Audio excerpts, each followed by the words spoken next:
성경 말씀은 누가복음 20장 9절부터 19절까지 교독하겠습니다. 저희를 보시며 가라사대 그러면 기록된 바 건축자들의 버린 돌이 모퉁이 머릿돌 되었느니라 하며 어찌미뇨. 무릇 이 돌 위에 떨어지는 자는 깨어지겠고 이 돌이 사람 위에 떨어지면 저로 가루를 만들어 흩으리라 하시니. 다 함께요. 서기관과 대제사장들이 예수의 비유를 자기들을 가리켜 말씀하시니 알고 즉시 받고자 하되 두려워하더라. 아멘. 예수님께서 포도원의 비유는 이사야 55장 말씀을 인용하셨습니다. 예수님은 선지자 이사야를 통해서 이스라엘을 꾸짖으면서 포도원을 이스라엘로 묘사하여서 말씀하셨습니다.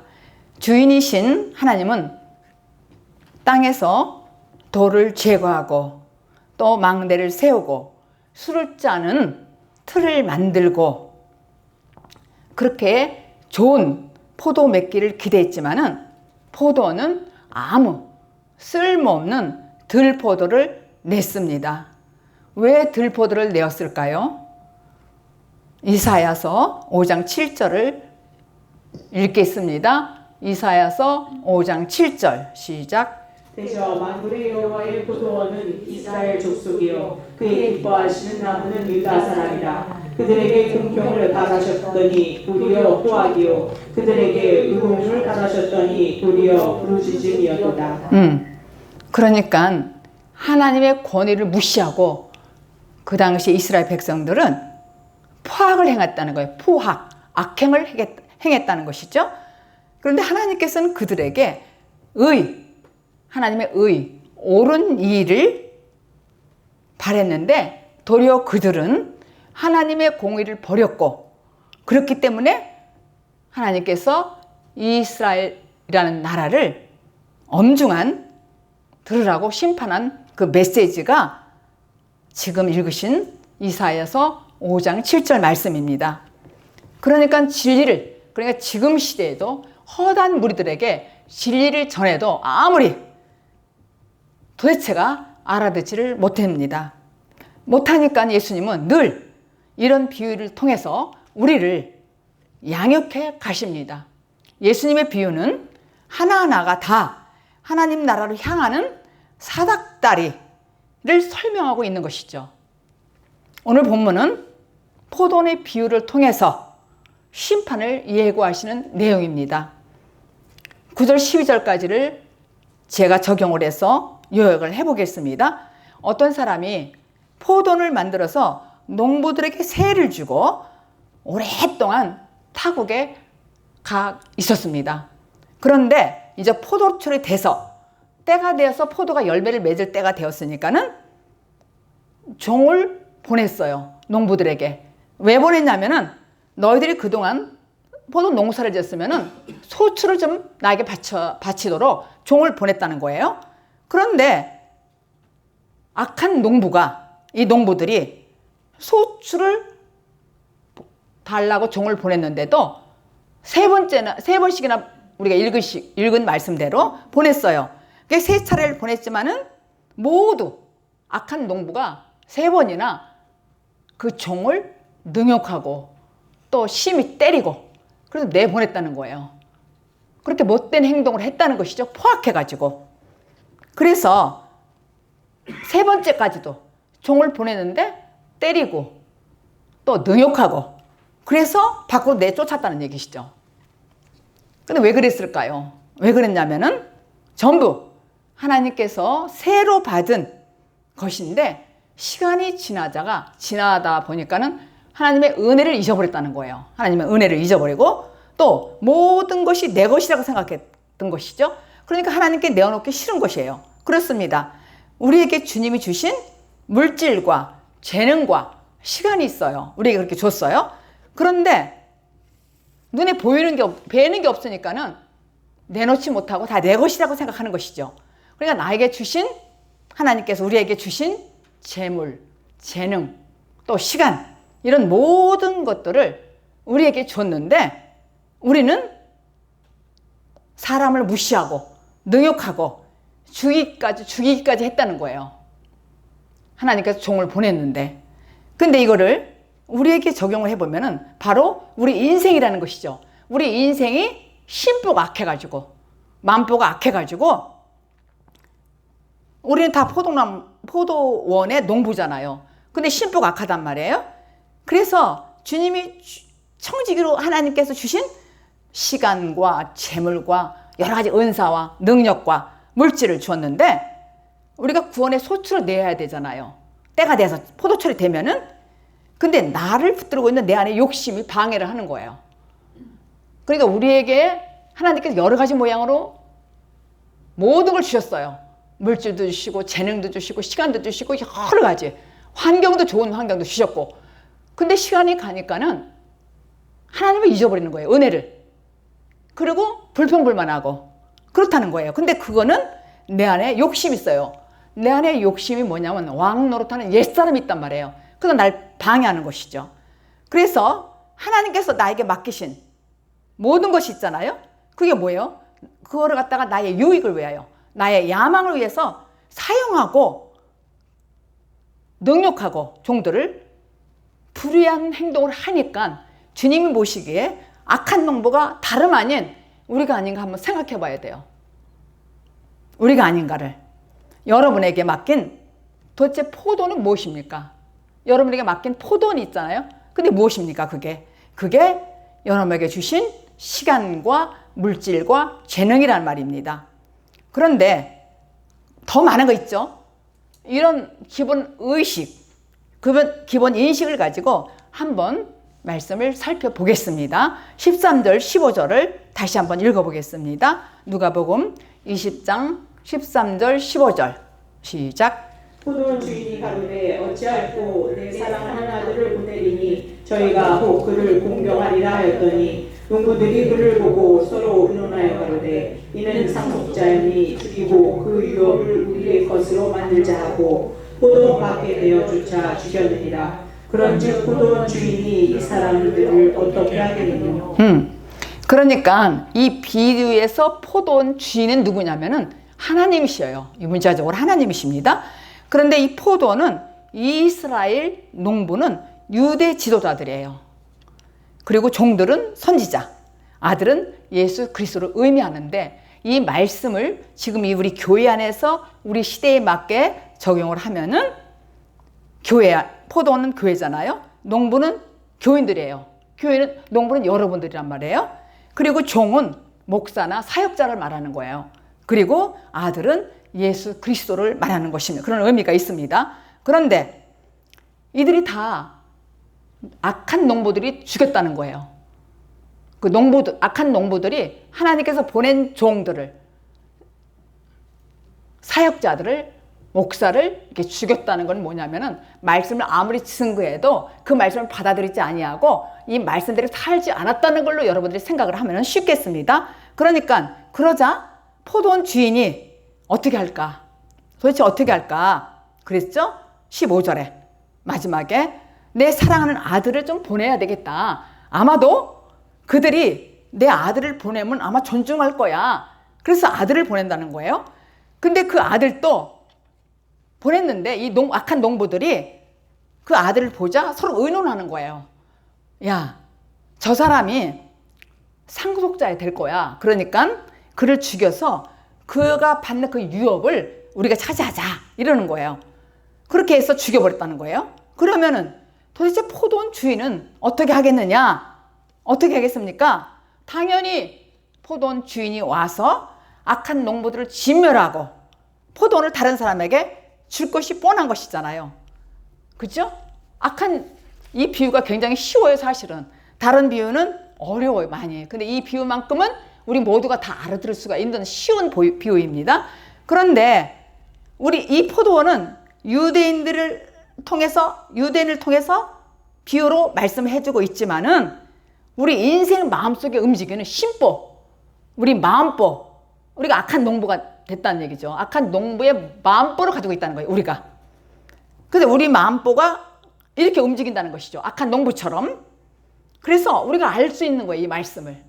아, 우리가 그랬구나. 주님이 이러이러한 하라 그리고 은혜를 많이 주었는데 맨 처음에는 그 은혜를 고마워서 했는데 점점 시간이 가니까는 이 은혜를 내가 제대로 사용하지 못하고 교만이 들어가지고 눈에 뵈는 게 없다는 것이죠. 눈에 뵈는 게 없어요. 그래서 목사님이 무슨 말해도 사역자가 무슨 말해도 그걸 거부한다는 거예요. 쉽게 우리에게 지금 적용한다면 그렇습니다. 죽이기까지 했다는 말은, 죽였다는 말은 그냥 다 모든 거를 그들이 자기 뜻대로 내가 옳다고 나 의로 살았다는 것이죠. 그래서 하나님이 그들에게 열매를 맺어야 될, 소출해야 될 책임을 주어서 종교 지도자들에게 맡겼다는 거예요. 그래서 하나님께서 이들에게 율법을 주신, 우리에게 율법을 주신 이유가 있잖아요. 우리에게 율법을 주신 이유가 있는데 율법을 주신 이유가 뭐냐면 죄를 깨닫고 회개하라고 주셨단 말이에요. 회개하라고. 그런데 그들은, 악한 농부들은 어떻게 했냐면은 우리는 금식기도 했다. 또 기도를 많이 했어. 그리고 11조도 아주 채소까지 채소 2포기를 뽑았으면은 거기서 얼마를 냈어. 이렇게 자기들이 한 자랑을 했다는 거예요. 자기 의로 내가 잘했다고. 근데 하나님은 이런 뜻이 아니라요. 하나님 뜻은 딴 게 있단 말이에요. 하나님 뜻대로 사는 걸 원하는데 다 내 뜻대로 됐다는 거예요. 그걸 내놓는 거예요. 그래서 그게 주님께서는 마땅치 않다는 것이죠. 그게 아니라는 거예요. 지금 이 말씀을 제가 지금 우리 교인들에게 또 저에게 적용해서 지금 말씀을 드리는 것입니다. 그런데 내가 했다는 거, 내가 기도를 많이 했다? 구제를 많이 했다? 봉사를 굉장히 많이 했어. 이렇게 했다는 것을 원하지 않는다는 것이죠. 근데 율법자들은 그걸 내놨다는 거예요. 그거를. 그래서 마태복음 11장 27절을 읽겠습니다. 마태복음 11장 27절, 마태복음 11장 27절 시작. 내 아버지께서 모든 것을 내게 주셨으니 아버지 외에는 아들을 아는 자가 없고 아들과 또 아들의 소원대로 계시를 받는 자 외에는 아버지를 아는 자가 없느니라. 그러니까 계시를 받는 자 외에는 아버지를 아는 자가 없다는 거예요. 그러니까 하나님의 말씀은 씨의 본질과 같은 종족을 이어가는 계시 복음이기 때문에 마태복음의 첫 장에서 아브라함과 다윗 자손이요 예수 그리스도의 족보라, 누가 누구를 낳고 누가 누구를 낳고 이렇게 쭉 연결된단 말이에요. 그러니까는 계시가 아니면은 계시를 받은 자 외에는 아버지를 아는 자가 없다는 거예요. 그러니까 이 말씀은 눈 뜨고, 너희들이 신봉사 했지 않냐? 그러니까 눈 뜨고 진리로 살라는 얘기거든요. 근데 율법자들은 그렇게 받아들이지 않았어요. 내가 뭔가를 하려고 했단 말이에요. 뭔가 자꾸. 저도 맨 처음에 율법 생활을 할 때, 처음에 예수를 믿고 은사를 받고 눈을 뜰라고 하려고 이럴 때에, 그때에 모든 걸 팽개쳐. 그때 딱 말씀 하나를 제가 받았다 그랬잖아요. 맨 처음에 요한복음 10장에 받았는데 뭐라고 받았냐면은 하나님 안에 거하는 자는 누구보다 만유보다 크심으로 아버지 손에서 누가 뺏을 자 없다. 제가 이 말씀 한마디를 음성을 듣고 모든 걸 내려놓고 몽땅 하나님께 열심히 올인했다는 거잖아요. 그러니까 그때는 어떻게 했냐면 율법 아래서 했어요. 막 새벽기도 빠지지 않고 매일 나갔어요. 그리고 막 누구보다도 열심히 했단 말이에요. 그러니까 새벽기도 안 하는 사람 보면 산꾸락질 했다는 거예요. 내 의로. 나는 이렇게 했는데 왜 안 하는 거야? 왜 열심히 안 하는 거야? 그리고 모든 걸 팽개쳐 놓고 오직 하나님 일만 하는 것인 줄 알았어. 내가 집사 때인데도. 그리고 열심히 했단 말이에요. 그런데 그렇게 하다 보니까 지치고 넘어져서 쓰러질 때가 있더라고요. 그러니까 이 율법으로는 내가 지킬 수 없다는 것이죠. 그러니까 우리 모두가 율법 아래에서는 지킬 수 없다고 허기지고 지치고 넘어질 때에 이 말씀을 붙드는 것이죠. 이 말씀을. 그래서 하나님의 생명으로 거듭나 영안이 열린 자들만이 볼 수 있는 말씀이라는 뜻이에요. 지금 마태복음 11장 27절 읽은 것이 받는 자, 계시를 받는 자 외에는 아버지를 아는, 그러니까 주님이 열어줘야 된다는 것이죠. 계시라는 것은 열어줘야 이 말씀 알아들을 수가 있다는 거예요. 깨달을 수가 있고. 그래서 이 때문에 예수님께서 요한복음 3장 3절 5절까지 니고데모에게 뭐라 그랬어요? 진실로 진실로 말하느니 네가 거듭나지 아니하면은 하나님 나라를 볼 수 없고 하나님 나라를 들어갈 수 없다고 그랬어요. 그래서 육으로 난 것은 육이고 영으로 난 것은 영이라고 그랬거든요. 그러니까 이 악한 농부는 육으로 났기 때문에 육체적으로 하는 일만 한단 말이에요. 그러니까 가시를 맺는다는 것이죠. 가시라는 것은 찌르는 거잖아요. 콕콕 찔러서 아프게 하는 거야. 너 왜 이걸 안 했어? 너 왜 나는 청소했는데 너는 안 했어? 너는 왜 새벽 기도를 안 하는 거야? 이렇게 찌르는 것이 악한 농부가 했다는 것이죠. 악한 농부가. 그래서 영으로 난 것은 영이란 말씀이란 말이에요. 그러니까 계시로 알아줘. 지금 읽으신 말씀 마태복음 11장 27절 말씀은 계시를 받은, 그러니까 아들과 또 아들의 소원대로 계시를 받는 자 외에는 아버지를 아는 자가 없다는 거예요. 열어주셔야 하나님 말씀을 들을 수가 있다는 것이죠. 제가 하나를 간증할 게 있어요. 초등학생이에요. 1학년 막 들어갔어요. 근데 이 학생은 유치원 다니고 또 교회도 뭐 듣고 열심히는 안 다녔지만 엄마에게 양육을 잘 받았어요. 근데 이 학생이 어느 모임에 왔는데 다리를 쭉 뻗고 엉엉 우는 거예요. 초등학교 1학년인데. 그러니까 왜 우니 이제 전도사님이 옆에서 이렇게 막 달래가지고 울지 말라고 막 그러니까 다리를 막 우는 거예요. 근데 그 이 초등학생이 뭐냐면 죄짐이 너무 무거워요. 이렇게 우는 거예요. 이게 무슨 말이냐. 수고하고 무거운 짐 진다라. 그러니까 무거운 짐을 졌다는 거 자기가. 근데 이 초등학생은 뭔지도 모르고 그 사람들이 많이 애들도 있고 그러니까는 그 아이의 입술을 통해서 성령님이 역사한 거예요. 얘는 아무것도 몰라. 근데 막 우는 거야. 우니까는 전도사님이 담당자가 너 왜 그렇게 우니? 무엇을 원하니? 그러니까 내 짐이 너무 무거워요. 그러면서 예수 그리스도를 원해요. 그런 거예요. 깜짝 놀랄 수가 모든 사람이. 그러니까 주님께서는 성령님께서는 영으로 꼭 필요한 때에 필요한 애한테 모든 사람들이 있는 데서 죄짐이 무겁다고 하는 거예요. 그러니까 우리가 율법 아래에 있을 때는 무거운 짐이 너무 무겁다는 거예요. 너무 무거운데 얘는 몰라요. 뭐가. 그리고 얘는 너무너무 가정도 부유하고 또 부모님도 믿고 다 모든 거예요. 근데 이런 말을 할 수 있는 애가 아니야. 근데 자기도 모르게 그러니까 베드로에게 주는 그리스도요 살아계신 하나님의 아들입니다. 이게 신앙 고백을 한 것처럼 성령님이 시켜서 했다는 것이죠. 근데 이 학생도 성령님께서 역사해서 나 죄짐이 너무 무거워요. 이렇게 한 거예요. 내가 너 뭘 원하니? 그러니까 난 예수 그리스도가 이러는 거야. 다 놀란 거야. 그래서 그 전체에서 막 역사가 일어난 거예요. 성령의 역사가 일어났고 얘는 방언받고 난리가 난 거예요. 그렇게. 그러니까 영의 열매는 깨달아지는 거예요. 뭘? 미래의 일을 꿈꾸는 거예요. 내가 거듭나고 눈이 뜨고 충만할 때는 내가 미래의 일을 만들어서 기도하는 거예요. 할렐루야! 아멘! 내가 만들어서 기도하는 거예요. 미래의 일을. 오늘 포도원의 소출은 포도 열매, 즉 새 생명을 내놓는 거예요. 그러니까 포도 열매라는 것은 새 생명을 내놓는다는 것이죠. 포도원에서 나는 열매는 씨르는 가시가 아니라 포도 열매라는 거예요. 아멘? 아멘. 포도 열매. 오늘 소출하라는 거, 내라는 것은 포도 열매를 내는 거예요. 포도 열매를. 그런데 포도원에서 나는 열매는 씨르는 가시가 아니에요. 남에게 내가 율법 아래에서 찌르고 가시를 내고 너 왜 이거 안 했어? 너 왜 이렇게 거듭나지 않았어? 너는 왜 여태까지 몇십 년 믿었는데 여태까지 변하지 않았어? 이렇게 찌르는 것이 아니라 그 사람에게 생명을 낳고 하는 것. 생명을 낳고 하는 것. 생명을 낳고 하게 하는 그런 역사, 그런 일을 하는 사람이 포도 열매를 맺는 것이고 하나님이 원하는 참 농부라는 것이죠. 하나님이 원하는. 그래서 요한복음 15장 5절을 읽겠습니다. 요한복음 15장 5절을 읽겠습니다. 시작. 나는 포도나무요 너희는 가지니 저가 내 안에 내가 저 안에 있으면 이 사람은 가시를 많이 낸다니 나를 떠나서는 너희가 아무것도 할 수 없습니다. 그러니까 가지가 열매를 맺으려면은요 그러니까 포도나무에 붙어서 그 나무의 진액을 다 받아야 된다는 것이죠. 진액을. 그리고 너희가 내 안에 거하고 내 말이 너희 안에 거하면이란 뜻은 곧 예수님이 주신 말씀과 함께 한다는 거예요.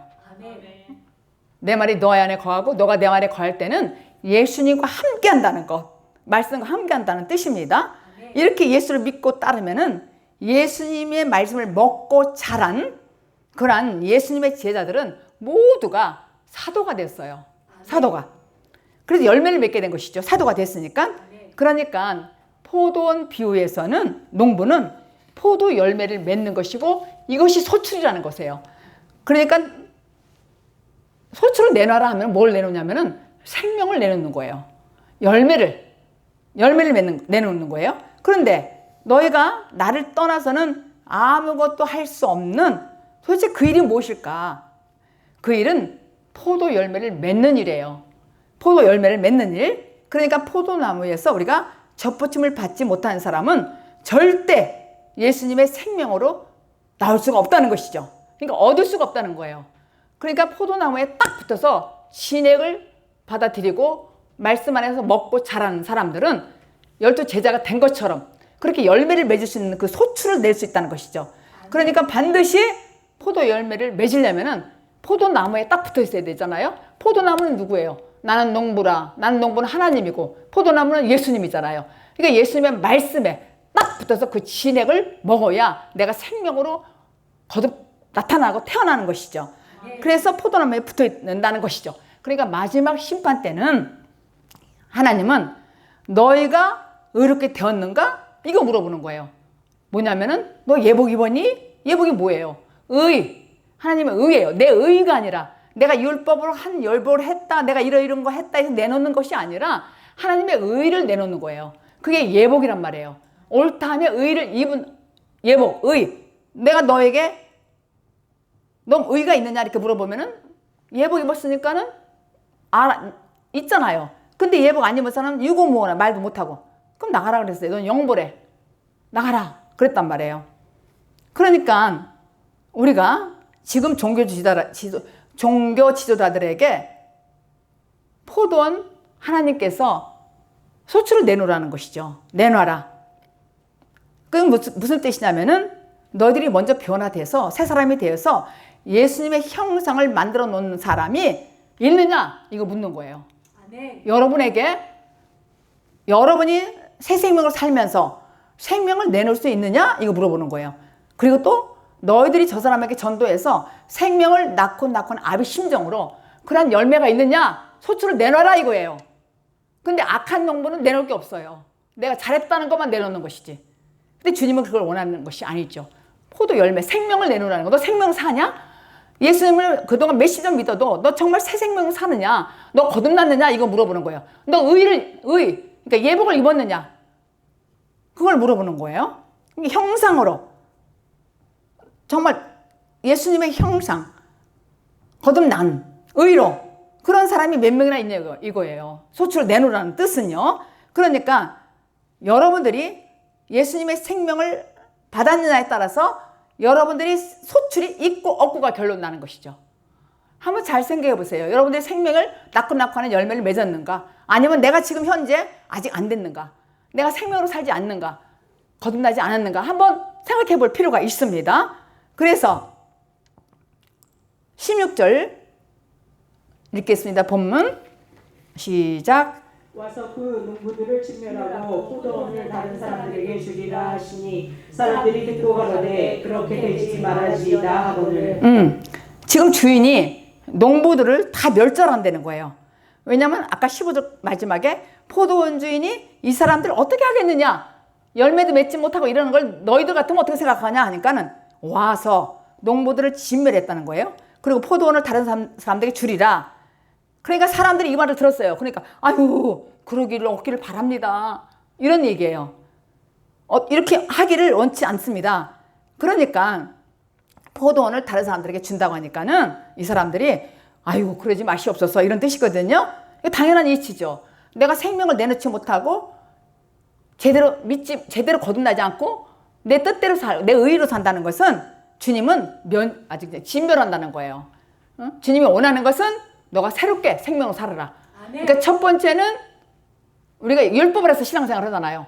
그런데 이 생활을 하다가 내가 지치면 두 번째 어떻게 돼야 돼요? 거듭나서 새 생명을 살아야 된단 말이에요. 그걸 원한다고요. 그걸 원하는 거예요. 그런데 만약 그렇게 안 하면은 너희들이 소출을 내지 못하면은 내놓으라는 거예요.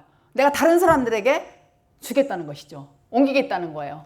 달란트 비유하고도 여러분 생각해 보면 이해가 쉽겠습니다. 그래서 마태복음 16장 18절에 보면 이런 말씀이 있어요. 베드로에게 주님께서 너는 베드로라. 내가 이 반석 위에 교회를 세우르니 음부의 권세가 다시는 너를 이기지 못하리라.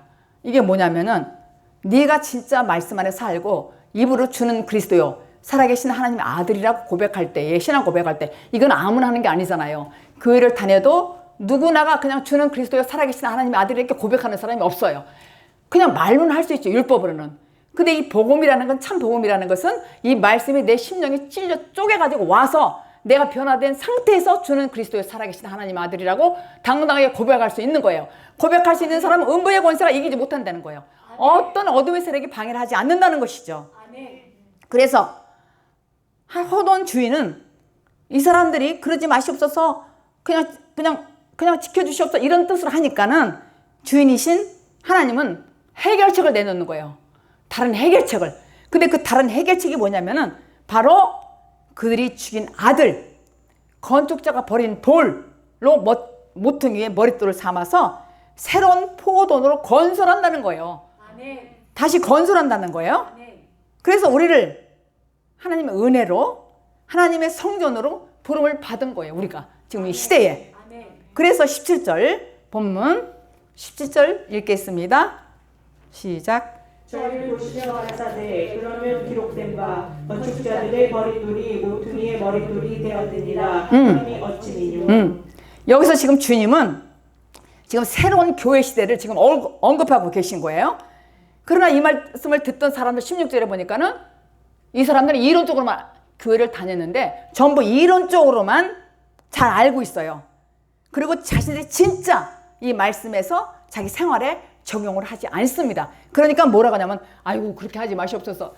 아니 교회를 10년 20년 오래 다녀도 생명으로 거듭나지도 않았고 낳고도 안 하는 거야. 누구 하나 생명으로 제대로 낳지 못하는 사람한테 주님께서는 그 사람에게 준 달란트를 뺏어서 다른 사람에게 준다는 것이죠.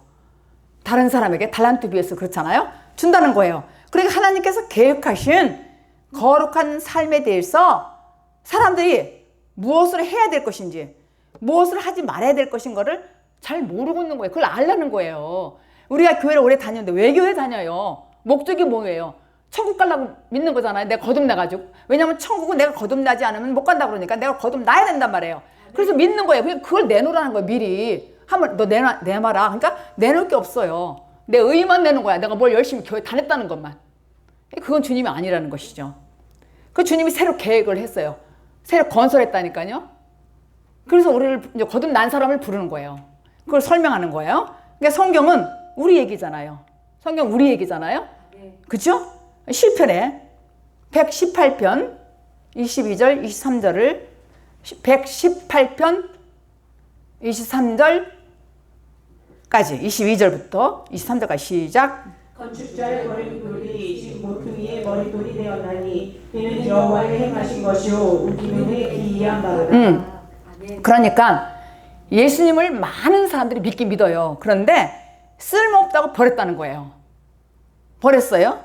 그러니까 사람의 죄를 우리 죄를 위해서 희생양으로 이 땅에 오셔서 십자가에 죽으시고 머릿돌이 됐잖아요. 머릿돌이 됐단 말이에요. 23절에 보니까 구원이 우리 눈에 기이하도다. 그러니까 저는 참 이 말씀이 더 와닿는 게 저는 기이해요. 주님이. 나 같은 사람을 별별 없는 나 같은 사람을 주님이 뽑아가지고 말씀으로 딱 심어주시고 2개를 말씀 받았다 그랬잖아요. 딱 홀라당 다냈다고요. 제가 주님께. 그래가지고. 그리고 정말 죄의 생명으로 태어난 나를 갖다가 난 죽을 수밖에 없어. 근데 그 현찮게 보이고 쓸모없이 이상하게 그냥 볼품도 없는 그 예수님이 십자가에 못 박히셔가지고 죽으셨는데 그 은혜로 내가 구원받았잖아요. 내 은혜로 그 은혜로 그게 구원이란 말이에요. 그러니까 예수님은 죽으심으로 세상을 이겼다는 거예요. 그러니까 우리가 세상을 어떻게 이겨요? 지난 언제가 제가 말씀드렸잖아요. 여러분이 세상을 어떻게 이기냔 말이에요. 여러분의 배우자, 또 형제, 부모, 교회, 또 직장에서 여러 사람들이 나를 방해하는 세력들 있잖아요. 근데 이 사람들을 내가 이길 수 있는 방법이 뭐냐 이거예요. 근데 예수님도 유대인들과 많은 종교 지도자들이 십자가에 못 박혀 죽였는데 그 이기는 방법은 죽을 수밖에 없어요. 이 사람들은 그냥 단번에 막 많은 천사를 불러가지고 다 해결할 수 있는데 죽은 이유가 뭐냐면 힘없이 그냥 볼품없이 죽었어요. 그런데 그게 큰 능력이 돼가지고 우리 모두 살렸잖아요. 이 세계 모든 사람들을. 그러니까 우리가 직장에서나 가정에서나 내가 이기는 방법은 뭐냐면 내가 실력으로 싸워서 이기는 게 아니라니까요. 따지고 할 일이 아니라 내가 죽는 거예요. 내가 죽으면 다 이긴다니까요. 그래서 예수님은 이기셨어요. 세상을. 죽어서. 그래서 생명을 살렸다는 거예요. 그러니까 내가 저 사람을 위해서 싸워갖고 실력으로 절대 안 돼. 이길 수가 없어. 근데 죽어야 이거요. 죽어야 돼. 예수님께서 죽어서 이겼단 말이에요. 그러니까 모퉁이 돌이 됐다는 얘기예요. 예수님께서 모퉁이 돌이. 그래서 우리들은 성도들은 사명을 가리키는 거예요. 너희들도 모퉁이 돌이 되라는 거예요. 이 모퉁이 돌의 역할은 뭐예요? 건물을 지을 때에 모퉁이 돌이 딱 한 군데 세워놔가지고 이쪽 돌 저쪽 이렇게 딱 이렇게 해서 틀을 세우잖아요. 이런 역할을 하는 거예요. 그러니까 우리가 마음씨가 나쁘고 아주 그냥 이상하고 이기주의고 포악하고 이런 모든 것들을 주님께서 우리를 정말 그 구조물을 단단하게 지킬 수 있는 것은 모퉁이 돌로 돼가지고 우리를 살렸다는 거야. 그래서 예수 그리스도가 초석이 됐다는 거예요. 응? 우리 모든 거를. 그러니까 관계의 초석이 됐다는 것이 예수 그리스도인데 우리가 이 세상에 모든 것을 할 때 너무 어렵고 힘들고 너무 괴로워요. 이거를 악한 농부는 내 의견하고 싸워서 한번 이겨보자. 실력으로는 절대 실력으로는 이길 수가 없다는 거예요. 그게 성경 방법이에요. 이길 수 있는 실력은 뭐냐면 십자가에 죽는 거예요. 내가 초석이 되는 거예요. 반석이 되는 거예요. 그래서 예수 베드로에게 너는 반석이라 이제는 음부의 권세가 이기지 못하리라 그랬어요. 내가 반석이 되면은 모퉁이 돌이 돼가지고 반석 내가 딱 세워지면 누가 무슨 말해도 내가 대꾸하고 싸우지 않는다 이거예요. 내가 죽었기 때문에. 예수 그리스도가 죽었어. 예수 그리스도 내가 믿으니까 나에게 생명이 나온다는 거예요. 그러니까 예수님께서 소출을 내놔봐라 포도원. 그래서 생명을 내놓는 거야. 그리고 내가 저 사람을 섬겨서 저 사람이 생명을 거듭났습니다. 이걸 내놓는 거예요. 그걸 내놓는 것이 소출이라는 것이죠. 내 의를 내놓는 것이 아니라. 그래서 미움과 분열과 이런 모든 것들, 뭐 배우자 관계, 형제 자매, 모든 인간 관계, 이런 사람들에게 분열과 마음이 안 맞는 게 있잖아요. 나 저 인간 때문에 못 살아. 그건 내가 죽지 않아서 그랬다는 거예요. 그걸 내놓으라는 거예요. 18절 본문 시작.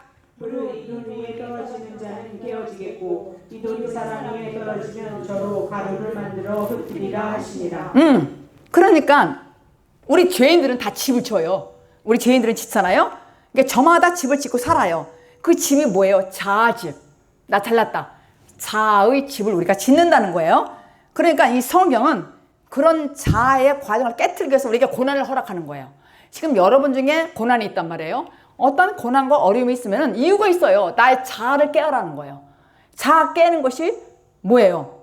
여기서 흩으리라 그랬잖아요. 가루를 만든다는 거예요. 그 돌이, 예수님의 돌이, 말씀이 그 사람에 떨어지면은 저로 가루를 만들어 흩으리라 그랬어요. 그러니까는 자아집이 깨지는 과정이 고난이란 말이에요. 여러분들이 지금 현재 고난과 환란이 있다면은 지금 그 자아를 깨트리는 작업이에요. 흩트는 거예요. 주님이 돌로 흩트는 거예요.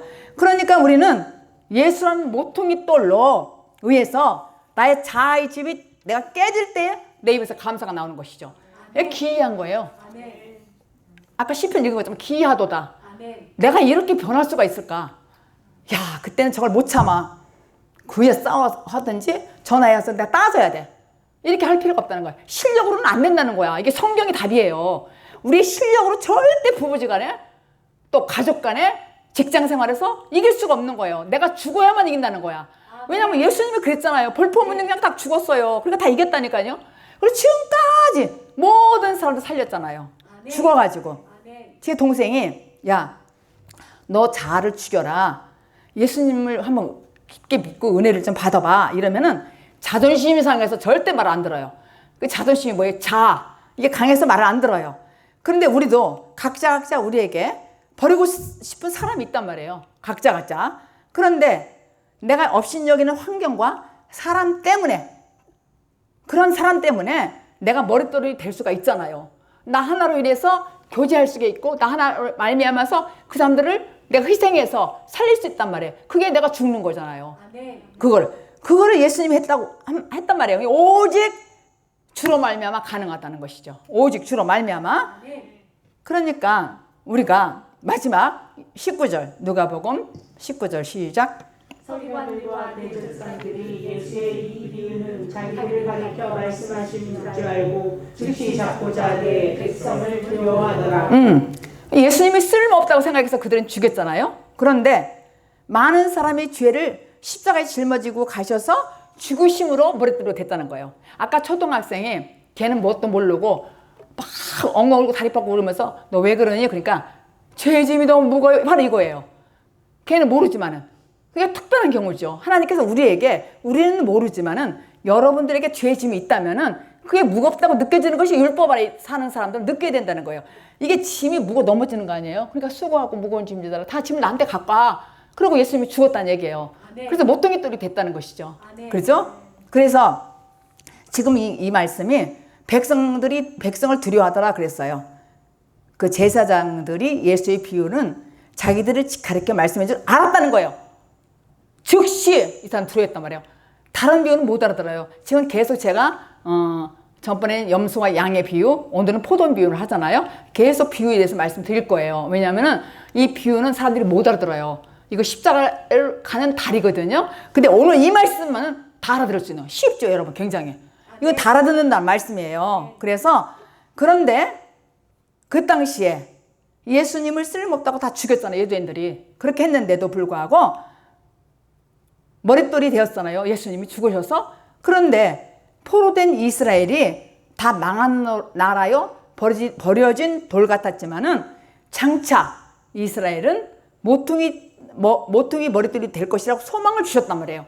그러니까 우리들도 여러분들도 하나님께서 우리에게는 반드시 소망이 있단 말이에요. 너희들은 모퉁이 돌이 될 것이다. 예수 그리스도가 될 것이다. 예수 그리스도가 될 것이라는 건 나에게 내가 생명을 거듭 나서 사람들을 낳고 할 수 있는 증거자가 된다는 거예요. 그런 삶을 사는 여러분들이 되기를 예수 그리스도 이름으로 축복합니다. 기도하겠습니다. 주님, 악한 농부의 길로 가면 절대 안 된다는 걸 깨달았습니다. 수출을 내는 옳은 길로 가야 되겠습니다. 생명을 살리는 옳은 길로 갈 수 있도록 우리를 인도하여 주시옵소서. 세상 가치관으로 비교하며 낙심하는 마음을 없애 주시옵소서. 다른 그리스도는 없습니다. 오직 예수님만이 나의 그리스도이심을 고백합니다. 예수 그리스도 이름으로 기도합니다. 아멘.